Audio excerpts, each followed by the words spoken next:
임차인 김땡땡님이 계십니다. 2006년도에 전입을 했고요. 확정일자 배당요구 없는 미상임차인이에요. 미상임차인인데 이 사람이 과연 누구일까? 누구일 것 같아요?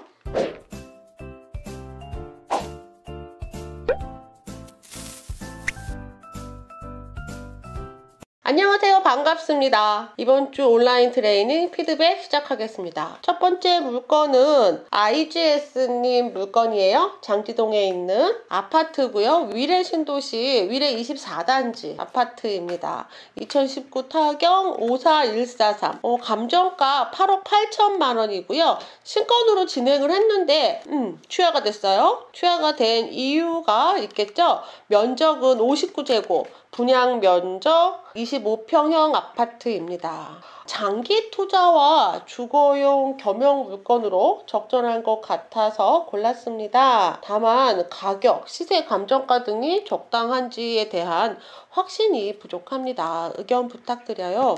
감정가 너무 싸죠. 감정가가 너무 쌌어요. 그래서 최하가 된 물건이거든요. 지금 이 물건 보시면 호가가 12억을 넘어서고 있어요.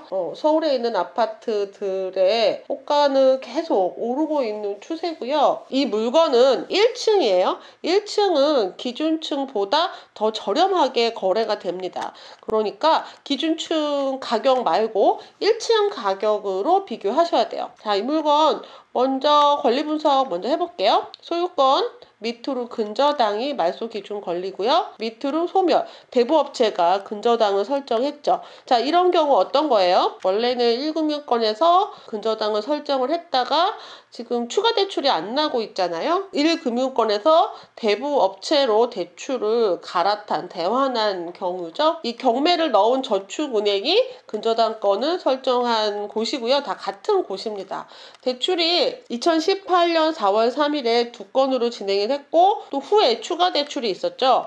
이 대출 총액이 모두 얼마예요? 7, 8, 9, 한 10억 정도 하잖아요. 대출 총액이 근저당, 대출 총액이 아니죠. 여기 써있는 금액은 채권 최고액이거든요. 그러니까 대출이 10억이라면 근저당 설정 금액은 12억으로 설정이 될 겁니다. 금융권에서 대출을 할 때 근저당을 설정을 할 때는 실제 대출한 금액보다 보통 120% 정도 업해서 채권 최고액을 설정을 하죠. 그러니 실제 대출 금액은 10억이 안 될 거예요. 그리고 특별한 다른 권리가 없죠. 그러니 일반 거래로도 충분히 거래가 가능한 물건인 거죠. 사실 경매가 진행이 됐어도 정말 많은 분들이 이 물건에 입찰하러 오셨을 거예요. 왜냐하면 감정가가 너무 저렴하니까요. 시세보다 3억 원 이상 저렴한 물건입니다. 그런데 결국 취하가 됐어요. 이런 물건을 보시면 여러분들이 직접 취하를 시킬 수도 있습니다. 어떻게 해요? 감정가보다 난 더 쓸 거잖아요. 내가 이 감정가보다 더 쓸 거예요. 어차피 시세가 12억이니까 한 11억 정도 쓸 거라고 예상을 하면 11억에 경매 입찰을 하지 않고 그냥 일반 거래로 11억에 그냥 매수를 하는 거죠. 인근에 있는 공인중개사 분한테 찾아가서 이 물건을 매수하고 싶습니다. 거래를 성사시켜 주세요 라고 하면 이 공인중개사 분이 집주인한테 가서 그냥 일반 매매로 거래를 하게끔 얘기를 하실 거예요. 그러면 집주인이 거절할 이유가 없죠. 입찰하기 전에 이 물건을 취하시키고 그냥 매수를 하실 수도 있습니다. 저도 그렇게 해서 매수를 한 경우들도 있거든요. 얼마든지 가능해요. 그런데 지금 이 물건은 근저당밖에 없잖아요. 자잘한 다른 압류나 뭔가 권리를 해결해야 될 것들이 없기 때문에 가능한 거고요. 이 외에 가처분이라던가 뭔가 약간 복잡한 권리가 있다면 그것까지 모두 말소할 수 있는지를 확인한 후 진행을 하셔야 되고요. 여기에 이렇게 채권이 집 가격보다 더 높다면 지금 이 물건 여러분들 11억에 입찰을 할 예정이었다면 채권이 적어도 11억 이하여야 되겠죠. 채권이 12억이 넘어간다면 취하시키고 매수를 하실 수 없을 겁니다. 이렇게 좀 물건이 귀한 물건이거나 아니면 가격이 계속 오르고 있는 시장에서는 취하를 시키고 그냥 경매를 통하지 않고 매수할 수도 있습니다. 경매 물건으로 나온다는 건 웬만한 공인중개사에서 홍보하는 것보다 더 많은 사람들이 보고 있거든요. 이 물건은 그래서 취하가 됐어요. LGS님, 다음번에도 이런 물건, 이게 괜찮은 물건이잖아요. 경쟁자들이 많이 있을 만한 이런 괜찮은 물건 같은 경우에는 그냥 취하시키고 사시는 것도 추천드려요. 공인중개사 분들이 그 업무는 다 해주실 거고요. 일반 매수하는 것이랑 똑같아요.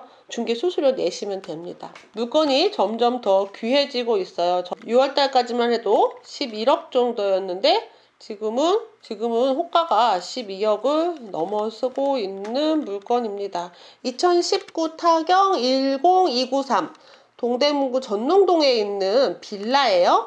2억 6,900만원 감정가에서 신건으로 진행을 하고 있고요. 건물 면적은 전용 25평형 아파트입니다.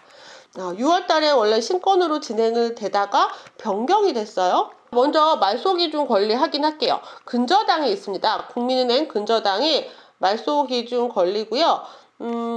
밑으로 근저당이 하나 더 있고 결국 근저당으로 경매가 진행이 되었습니다.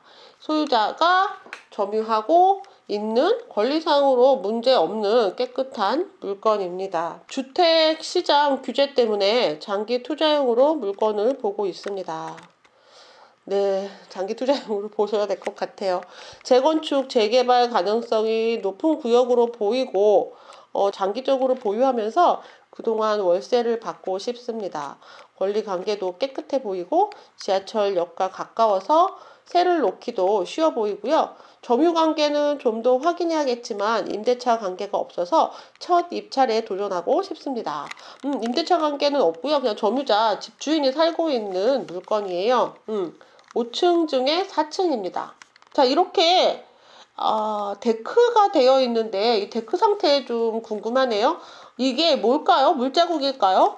빌라 같은 경우에는 누수 있는 빌라들이 꽤 많거든요. 그런데 밖에서 잘 보면 누수가 보여요. 근데 그냥 더러운 것 같기도 하고 물자국인지 아닌지는 현장에서 조금 더 주의 깊게 보실 필요가 있어요. 이 데크로 되어 있고 이게 물이 계속 흘러내린 자국 같거든요. 사진으로 보면은 누수의 가능성도 살짝 있어 보여요. 그래서 현장에서 반드시 누수 여부 먼저 체크해 주세요. 권리상에는 문제없이 깨끗해요. 소유권 밑으로 근저당이 있고 근저당들이 한 개 더 있고요. 그리고 근저당권자가 경매를 진행한 물건입니다. 여기에 임차인이 없어요. 전입 세대주 누구를 소유자 남편을 만났다고 하는군요. 소유자가 살고 있는 권리상 깨끗한 물건입니다.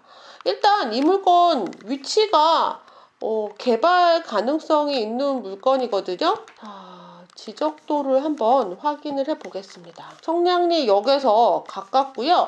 전농 답심리 촉진지구 안에 있어요. 그러니까 개발 호재가 있는 물건이 맞고요. 재개발 물건들은 시간이 좀 걸리잖아요. 가격이 어느 정도가 좋을지 현장 답사를 좀 해보실 필요가 있고요. 이런 빌라 같은 경우에 현장 답사하는 방법 알려드릴게요. 아파트 같은 경우에는 세대를 이루고 있어서 같은 평형의 물건들이 정말 수십 개, 수백 개, 수천 개가 있잖아요. 그래서 가격을 비교하기가 너무 좋은데 빌라는 그렇지가 않아요. 이 빌라 같은 경우에는 비슷한 평형이라도 구축이냐 신축이냐에 따라서 가격이 틀리고요. 또 층에 따라서 가격이 틀립니다. 빌라 중에 로얄층은 2층이에요. 4층이죠. 4층에는 유모차를 타야 하는 어린 아이가 있는 그런 애기 엄마들은 4층에 살기 힘들겠죠. 그리고 다리 불편하신 어르신들도 4층에 살기 어려워요.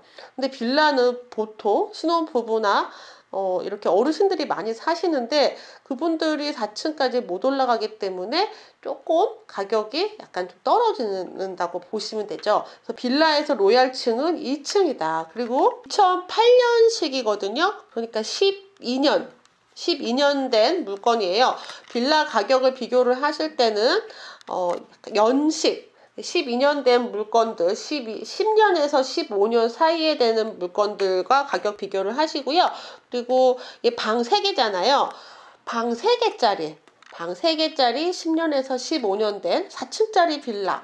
방 3개짜리 10년에서 15년 된 빌라 4층을 인근에 있는 다른 빌라들과 가격 비교를 하시면 됩니다. 그래서 매가와 월세가 모두 가격 비교를 하시면 되세요. 사전 답사하는 방법 알려드렸어요. 빌라 같은 경우에는 첫 페이지에서 확인할 수 있는 게 그리 많지 않아요. 전농동 빌라 하면 이렇게 쭉 나오잖아요. 부동산에 들어가셔서 전농동에 있는 빌라들을 연식과 방 개수와 층으로 비교를 해보시면 가격을 어느 정도 유추하실 수 있을 겁니다. 면적도 나오거든요. 현재 올라와 있는 호가 조사하시고요. 지금 전농동에 매매가 88개, 전세가 74개, 월세가 18개가 있습니다. 호가들을 먼저 조사를 하시고 내가 구축을 낙찰을 받아서 신축가치 인테리어를 하면 전세가를 얼마에 받을 수 있는지, 월세가를 얼마에 받을 수 있을지도 한번 사전조사로 유추를 하시는 거예요. 그리고 나서 현장으로 가셔서 내가 예상한 가격에 맞는지 확인하는 것이 빌라의 현장 답사 방법입니다. 자, 프라임원님 물건이에요. 2018 타경 1022 대구 달서구에 있는 삼성 레미안 아파트입니다. 지금 간단하게 시세 조사를 해서 올려주셨어요. 자, 대구에서 교육열이 높은 월성동에 위치하고 있으며 인기 중학교인 월서중에 99% 배정받는 아파트입니다. 전세 수요는 꾸준히 있고 40평대이기 때문에 4인 가족의 전세가 잘 나갈 것으로 기대가 됩니다. 장기로 전세를 주면서 시세 차익을 노려볼 수 있는 물건이라고 생각이 돼요. 현재 실거래가 기준 약 5억 원인데 최저가 대비 얼마로 낙찰을 받으면 전세 놓기도 괜찮은 수익이 날 것 같습니다. 지금 전세 물건은 하나도 없어요. 권리 분석은 잘 못하지만 제 생각에는 대항력이 없는 임차인이 거주하고 있으며 명도의 어려움이 예상되지만 낙찰 시 수익률이 좋을 것으로 예상이 됩니다. 만약 이거 얼마에 낙찰을 받는다면 임차인은 하나도 배당을 못 받고 나가나요? 그러면 명도시 예상되는 어려움은 뭐가 있을까요?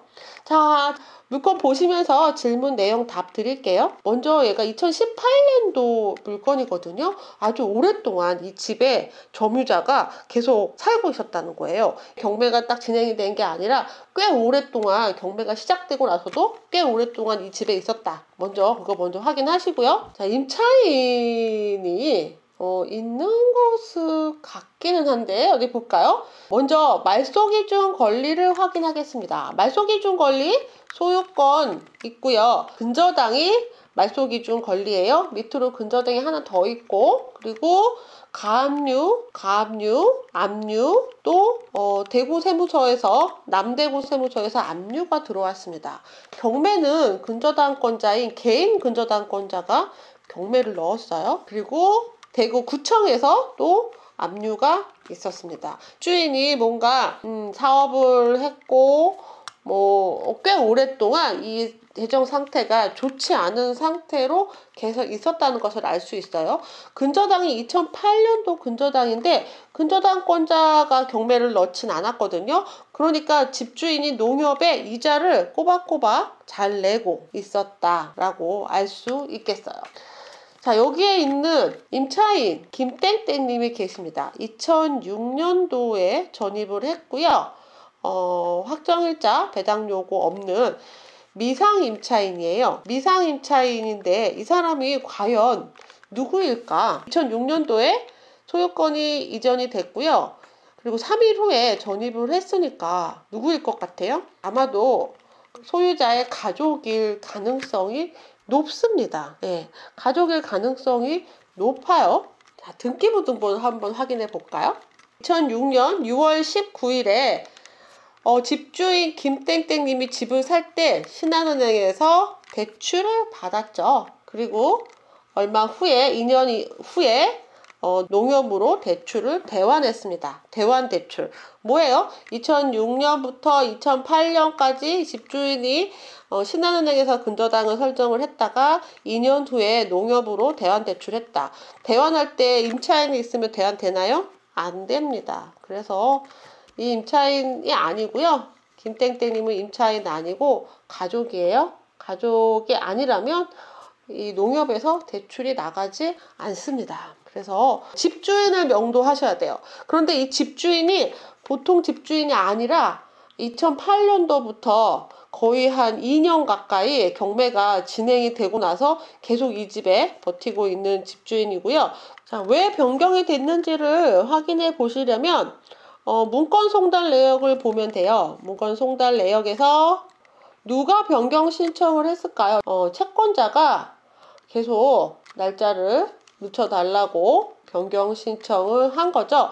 개인 근저당권자잖아요. 무슨 관계인지는 우리가 알 수 없지만 경매를 넣은 개인 근저당권자 서땡땡이 경매를 연기 신청을 해서 계속 이렇게 변경이 된 상황이고요. 집주인이 경매가 아주 익숙해져 버렸어요. 2년 동안. 그래서 명도가 그렇게 뭐 순탄하지는 않을 것 같은데요. 뭐 법적으로 강제 집행까지 고려하실 수 있는 그런 물건입니다. 감정을 한 시점이 또 2018년도잖아요. 2년 동안 또 가격이 또 올랐죠. 이번 주 강의는 현장 답사죠. 그래서 피드백도 현장 답사 위주로 설명을 드렸습니다. 물건 보니까 막 물건 하고 싶으시죠? 네, 다 끝나고 하세요. 끝나고 진행하셔도 좋을 것 같아요. 이 날짜까지 물건이 변경 안 되고 계속 진행이 된다면 현장 답사를 조금 꼼꼼하게 하셔서 진행을 하셔도 괜찮을 것 같습니다. 이 영상이 도움이 되신다면 좋아요 부탁드려요. 내일 다시 만나요. 안녕.